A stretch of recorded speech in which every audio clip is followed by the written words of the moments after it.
हमारे शरीर का और हमारे स्वास्थ्य का जो आधार होता है वो हमारा प्रतिरक्षा तंत्र, हमारा इम्यून सिस्टम होता है। अगर हमारा इम्यून सिस्टम ठीक से काम कर रहा है तो बहुत कम संभावना होती है कि कोई अगर बाहर से एंटीजन आता है, कोई बैक्टीरिया हमारे शरीर में प्रवेश करता है तो वो हमें बहुत अधिक नुकसान नहीं पहुंचा पाएगा। अगर हमारा इम्यून सिस्टम स्ट्रोंग है तो वो उससे लड़ेगा और उसको खत्म कर देगा। तो अपने शरीर को स्वस्थ बनाए रखने के लिए, हर प्रकार की समस्या से बचे रहने के लिए ये बहुत ज़्यादा ज़रूरी है कि हम अपने इम्यून सिस्टम को ठीक से स्वस्थ रखें, उसको इस तरीके से तैयार रखें कि कोई भी समस्या आती है तो उसका सामना वो ठीक से कर सके। अब इसको थोड़ा सा समझ लेना ज़रूरी है कि किस प्रकार से हमारा इम्यून सिस्टम कार्य करता है और कैसे उसमें योग प्रभावी हो सकता है हमारे लिए। इसको इस तरह से आप समझें कि हमारे शरीर में थाइमस ग्लैंड जो होता है, जो कि थायराइड के नीचे और ट्रैकिया के पीछे स्थित होता है, हमारे वक्षस्थल में स्थित होता है, वहां पर टी लिम्फोसाइट को तैयार किया जाता है। हालांकि जो टी लिम्फोसाइट होती हैं वो बोन मैरो में बन जाती हैं।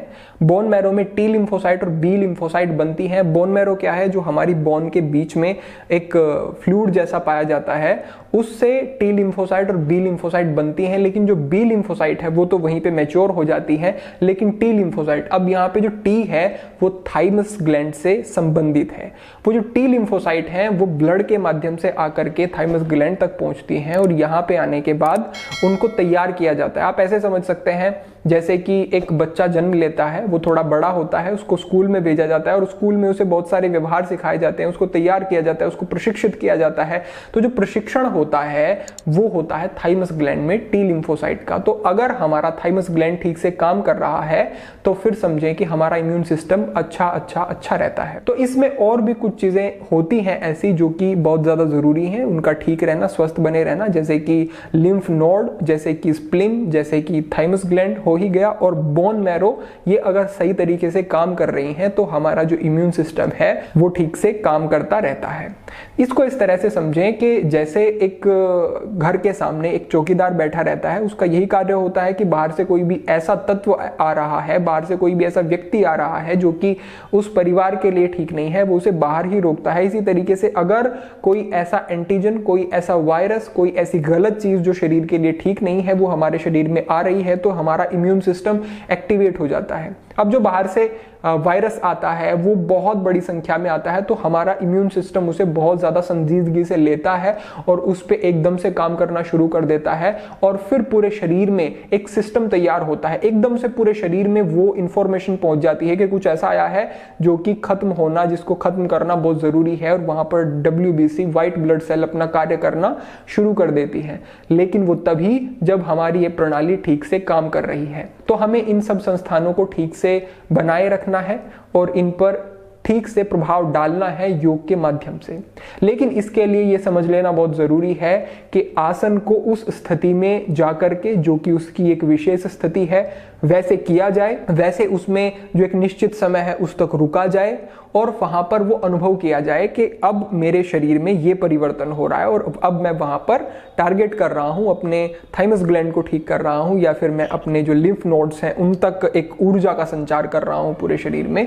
वो बहुत ज्यादा जरूरी है। तो इसको हम थोड़ा सा अब समझते हैं और मैं आपको कुछ आसन यहाँ पे बताता हूं जो कि आपको विशेष फायदा देंगे इस स्थिति में भी, जो कि आज कोरोना का समय चल रहा है। इसमें भी अगर आपने अपने इम्यून सिस्टम को बेहतर बना लिया, और वो योग के माध्यम से ही हो सकता है, क्योंकि ये इम्यून सिस्टम कोई ऐसा नहीं है कि बाहर से कोई दवाई लेकर के आप इसको ठीक कर लेंगे। इस शरीर की सहज स्वाभाविक स्थिति है, इसको स्वाभाविक स्थिति में जाकर ही ठीक किया जा सकता है। इसमें कोई आप ऊपर से कोई ऐसी चीज दे करके, बाहर से कोई चीज ग्रहण करके इसे एकदम से ठीक नहीं कर सकते अगर शरीर का सिस्टम ठीक नहीं है। तो अच्छा आहार होना जरूरी है। जेनेटिक भी बहुत सारी चीजें होती हैं, कुछ लोगों का जेनेटिकली भी इम्यून सिस्टम अच्छा नहीं होता है, वो भी एक चीज है। लेकिन विशेष रूप से अगर आपका आहार अच्छा है, आप व्यायाम अच्छा करते हैं, आप नींद अच्छी लेते हैं, आपको किसी प्रकार की चिंता नहीं है, तो इन सब स्थितियों में आपका शरीर सक्षम, मजबूत बना रहता है। और साथ ही साथ इन आसनों का अगर अभ्यास करते हैं तो समझ लें कि 100%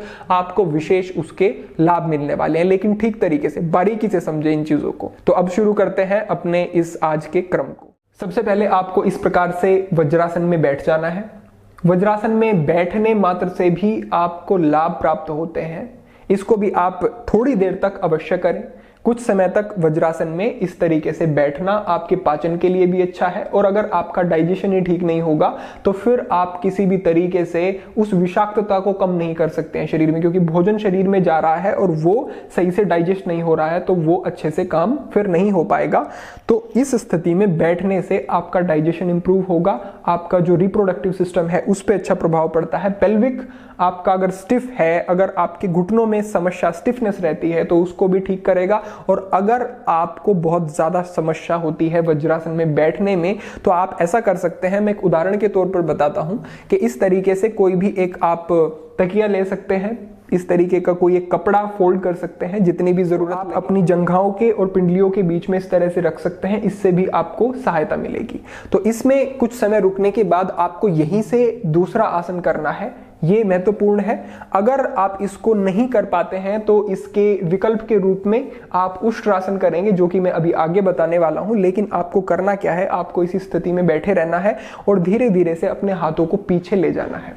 हाथों को पीछे ले जाने के बाद आपको धीरे धीरे से एल्बोज को इस तरीके से फोल्ड करना है और पीछे लेटना शुरू कर देना है। फिर धीरे धीरे से आप यूं पीछे जा सकते हैं, जैसे भी सुविधा हो। तो इस स्थिति में जाने के बाद आपको अपनी गर्दन को पीछे की तरफ यूं फोल्ड करके ऐसे रख लेना है। अब यहां से आपको नीचे नीचे नीचे बैठना है और अपने हाथों को आप इस तरह से जंघाओं पे रख सकते हैं। अपने शोल्डर्स को आप जितना पीछे खींचना शुरू करेंगे यहां से, उतना ही आपके लंग्स जो है एक्सपेंड होंगे और आप अच्छे से सांस ले सकेंगे, छोड़ सकेंगे।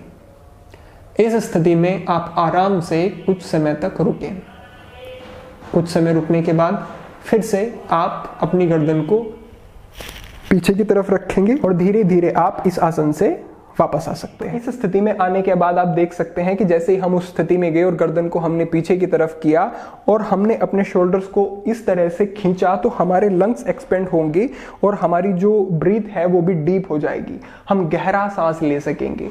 उससे सीधा सीधा प्रभाव हमारे थाइमस ग्लैंड पे पड़ेगा और हमारा इम्यून सिस्टम इंप्रूव होगा। तो इस स्थिति में आपको रुकना है, कुछ समय रुकने से ही लाभ होगा। आप अगर 1 मिनट रुक सकते हैं अच्छा है, उससे अधिक भी रुक सकते हैं और बेहतर है, लेकिन कम से कम आप 30 सेकंड 40 सेकंड रुकने की कोशिश तो करें। इसके बाद मैं आपको अगला आसन बताता हूं। इसके लिए आपको वज्रासन से ही सीधा ऊपर की तरफ जाना है और यहीं से अर्ध उष्ट्र आसन करना है। अपने हाथों को इस तरह से कमर पे रखें और जितना पीछे जा सकते हैं उतना आराम से जाएं। कुछ समय रुकें, धीरे धीरे से सांस छोड़ते हुए आगे। सांस लेते हुए ही आपको पीछे जाना है, सांस छोड़ते हुए आपको आगे आना है। अपनी क्षमता के अनुसार ही आपको इस आसन को करना है। बहुत ज्यादा आप पीछे जाने की कोशिश ना करें, बहुत ज्यादा आप अपने शरीर पर जोर डालने की कोशिश ना करें, जितना हो सके क्षमता अनुसार करें। इस आसन को कुछ समय तक करने के बाद आपको इसकी आवृत्ति करनी है। 1 बार, 2 बार, 3 बार, 4 बार, 5 बार तक आप कर सकते हैं। तो इससे भी आपको विशेष लाभ प्राप्त होगा। इसके बाद मैं आपको इससे अगले वाला आसन बताता हूं। उसके लिए आपको अपने हाथों को यहीं से सामने रखना है, पैरों को पीछे की तरफ ले जाना है। अब यहीं से नीचे जाना है, पैरों को पीछे की तरफ कर देना है और यहीं से सांस भरते हुए भुजंगासन, इस तरह से आपको पीछे की तरफ जाना है। इसमें आपको 2 चीजों का ध्यान रखना है। पहली चीज ये है कि आपके जो कंधे हैं वो आगे की तरफ इस तरह से नहीं होने चाहिए, कंधे आप पीछे खींचें। हाथों को आप थोड़ा और पीछे कर सकते हैं अपनी सुविधा के अनुसार। कंधे पीछे खींचें जिससे कि आपके लंग्स एक्सपेंड हो, क्योंकि हमें थाइमस ग्लैंड के ऊपर एक विशेष प्रभाव डालना है आसन का। तो इसीलिए मैं कह रहा हूं कि एल्बो स्ट्रेट करने के बाद कंधे पीछे खींचे और फिर धीरे धीरे गर्दन को पीछे की तरफ ले जाए। थोड़ी देर रुकने के बाद फिर से वापस आ जाएं। फिर से आप यहीं से इसके लिए एक बार शशांक आसन कर लें।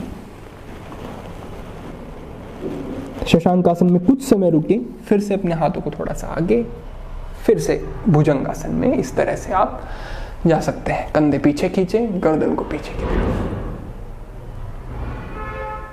कुछ समय रुकें और फिर से धीरे धीरे वापस और फिर से वज्रासन में आकर के आप बैठ जाएं।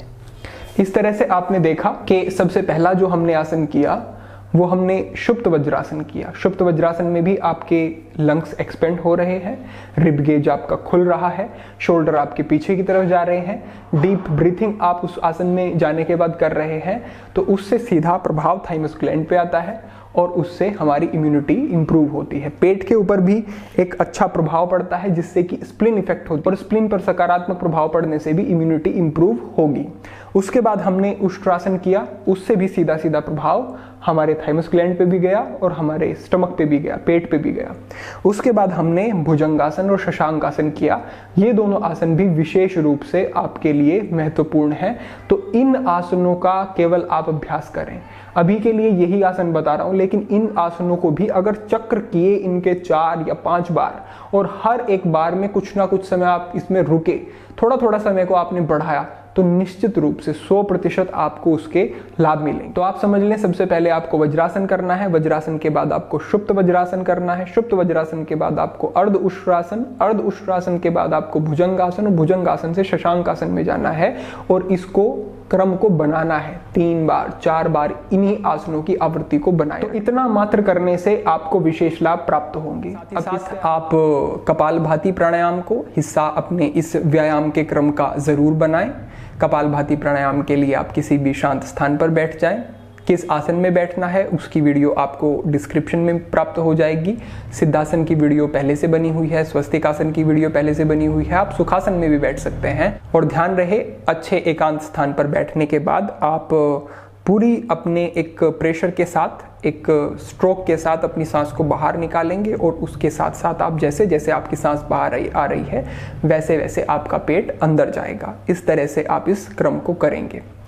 तो कपालभाति प्राणायाम आप इसमें सम्मिलित करें और साथ ही साथ भस्त्रिका प्राणायाम, गहरी लंबी सांस लें जिससे कि पूरे शरीर को आपके ठीक से प्राणवायु मिल सके और उससे भी आपको विशेष लाभ प्राप्त हो जाएगा। तो इस तरह का ये हमारा आज का कुछ क्रम था। इसके बाद भी हठ योग के विषयों पर निरंतर चर्चा होती रहेगी। महत्वपूर्ण जो हठ योग के अभ्यास हैं उनको अलग से साधनात्मक और बारीकी से समझने के लिए भी आप इस चैनल से जुड़े रह सकते हैं। अगर आपने अभी तक योगी वरुणानंद ऐप को डाउनलोड नहीं किया है तो प्ले स्टोर पर जाकर के उसे प्राप्त करें, लिंक आपको डिस्क्रिप्शन में मिल जाएगा। आप इंस्टाग्राम पर भी जुड़ सकते हैं, वहाँ पर आप अपने प्रश्न भी रख सकते हैं और बहुत सारे अलग अलग हमने वहाँ पर इस प्रकार की व्यवस्था की है, बैच इत्यादि की, जिसमें आप और अधिक अपने अध्ययन को बढ़ा सकते हैं, प्रगति कर सकते हैं। तो आज के लिए हम इस विषय को यहीं पर समाप्त करते हैं। भविष्य में अन्य विषयों के साथ पुनः आपके साथ चर्चा होगी। आज के लिए इतना ही। ओम नमः शिवाय।